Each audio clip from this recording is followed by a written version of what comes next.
Okay, here's a closer look at the Alienware Aurora. Just recently received. It's one of my, it's actually one of the most expensive PCs I've bought in a long time. Purchased it from Dell. Cost me roughly close to maybe $1,500.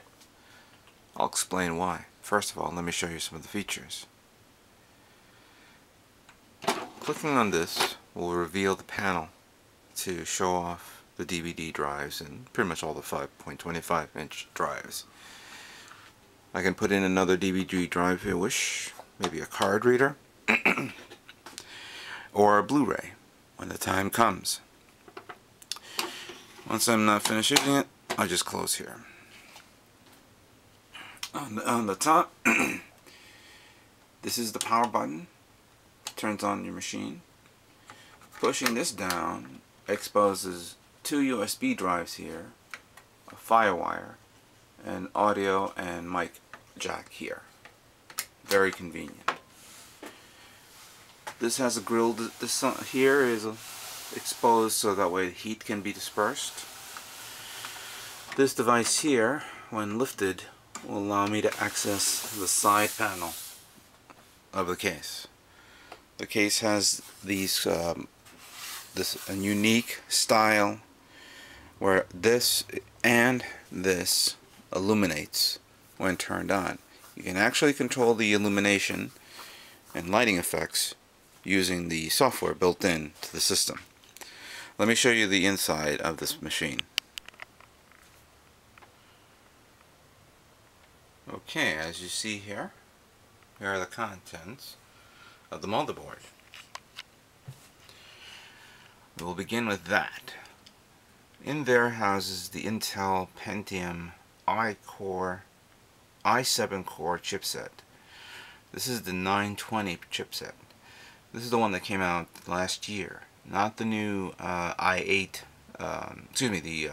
860 chipset that was released about a few months ago. This one will allow me to use tri-channel RAM instead of dual channel. The little black box there with the two little tubes, this is water cooled. All all Alienware PCs comes water cooled out of the box. So there's no reason for you to actually get a water cooling device. It's already prepared for you. Now next to it is the RAM slots. When I bought this kit, it had the option of buying the stock machine with 3 GB of tri-channel memory. But I splurged. I decided to go with 12 GB of tri-channel memory. This actually cost me another $200. I wanted power and performance.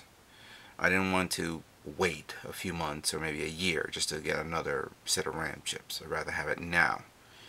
And this machine can go as high up as 24 GB if needed.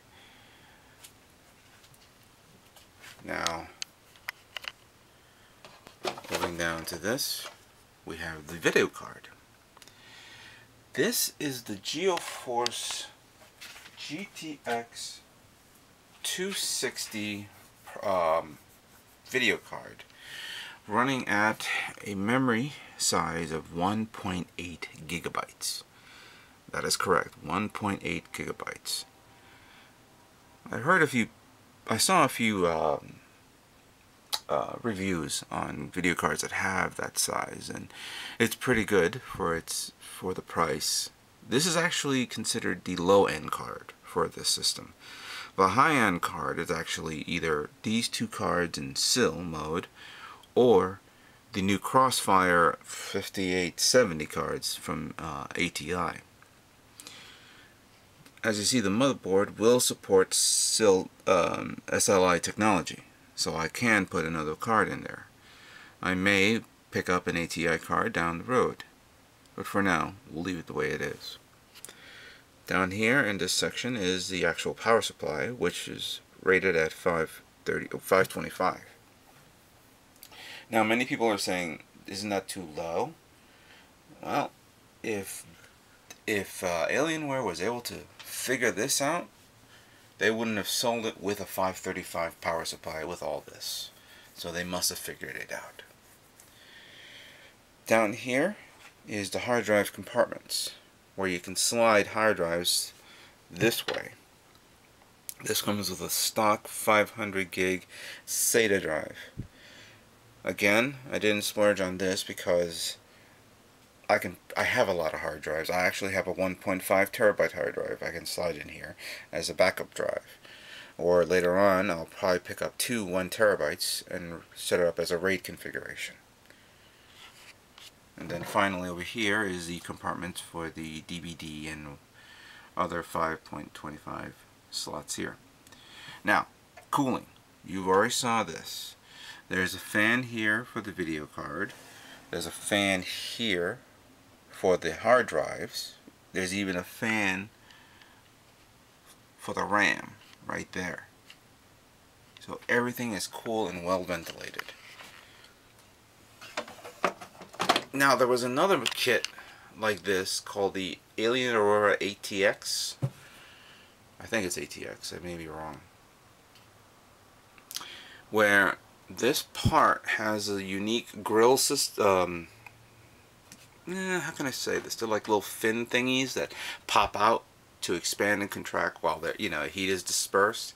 That's a gimmick, and that system, along with the upgraded i-Core, I think it was the 975 core, and 6 gigs of RAM instead of 12 because I spent that, plus the ATI Radeon cards, I think that retailed about $2,200. Wasn't too crazy about that. I was on the budget, and the maximum amount I was willing to spend was close to 15. So I hope you guys enjoyed looking at this beast of a beast.